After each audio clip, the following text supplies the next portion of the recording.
So, what really makes a great teacher? We're about to dive into the science of teaching to figure out what truly makes instruction, well, effective.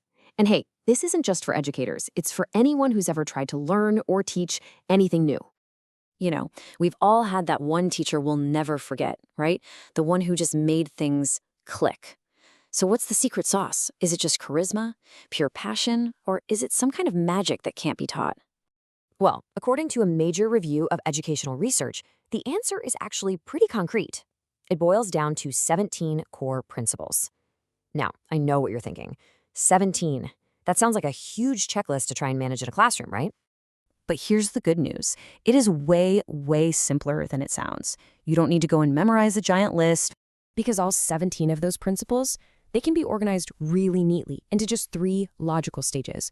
First, laying the foundation. Second, guiding the practice. And third, closing the loop. See? A lot more manageable. Okay, let's dive into this framework. All right, let's start at the beginning. Part 1, laying the foundation. Think of this as everything that has to happen before you even introduce a new concept. This is kind of like the architectural phase of teaching. It's all about creating the perfect conditions for learning to actually happen. You're preparing the student's mind for what's about to come. So, how do we build this foundation? Well, the research points to a few key moves. First, you kick things off with a quick review to get those old brain cells firing. Next, and this one is absolutely critical, you present the new stuff in small bite-sized steps.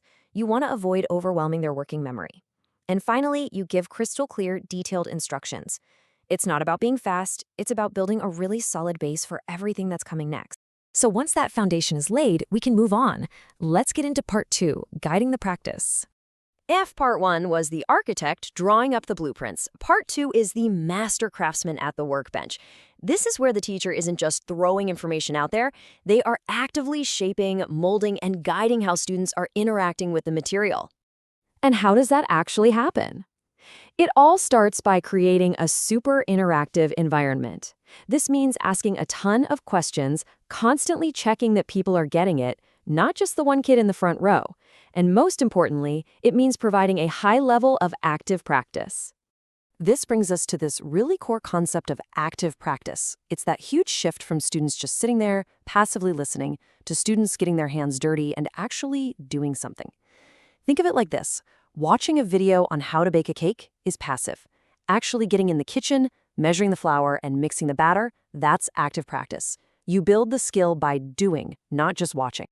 And a fantastic research-backed model for this is the classic I do, we do, you do approach. It's such a proven way to gradually hand over the responsibility from the teacher to the student. And here's how those principles we talked about fit right into that model. The I do phase, that's when the teacher provides a really clear model and literally thinks out loud, making their expert thinking process totally visible. Then, the we do phase is where you guide students as they take their first steps together. A huge part of this is asking students to explain their own thinking. That really helps lock in the learning before they go off on their own. And I just want to pause here for a sec to really emphasize something. This framework isn't just a collection of, good ideas. Every single one of these principles, listed here from the original research, is grounded in cognitive science and real classroom studies. This is what the evidence actually says works. So, the students have practiced with guidance. We're done, right? Well, not quite. That brings us to our essential final stage, part 3, closing the learning loop. Because think about it, learning isn't a straight line. It's a cycle. You try something, you get some feedback on how you did, and then you use that feedback to get better. Forgetting to close this loop is kind of like a pilot trying to fly without any instruments. You have no idea if you've actually reached your destination.